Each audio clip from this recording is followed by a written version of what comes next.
Just a mile or so, a couple of miles east of Tower Bridge on the south side of the River Thames, you will find a wonderful little pocket of oldness, often referred to as Old Rotherhithe. A few warehouses and buildings, all set around the lovely 18th century St Mary's Church, which somehow avoided being completely demolished like a lot of the rest of the area in the Second World War. So if you go down, do have a look in.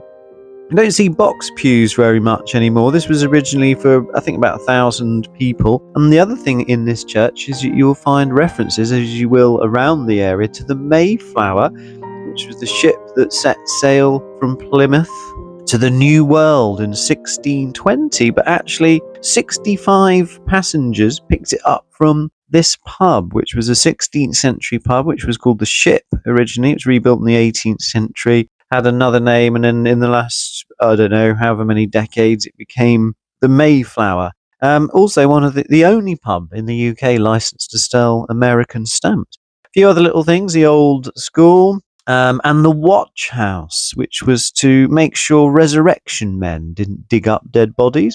Tunnel Road, dead giveaway, the Brunel Museum, well worth checking out. And the dynasty, the Brunels, Marc Brunel and his son Isambard Kingdom Brunel, who in 1843 opened the first ever tunnel under a navigable river, the Thames Tunnel. Isambard Kingdom Brunel was a teenager when he started working on it. Took them 18 years. If you think that building projects take a long time now, I mean, this was mega, never been done before. They built this shaft down, which you can still go and visit, and they use for events and various other things and screenings and all sorts of stuff. They blocked up the bit that goes into the tunnel. 7 men died whilst building it, and actually Isambard Kingdom Brunel was nearly one of them, but he wasn't.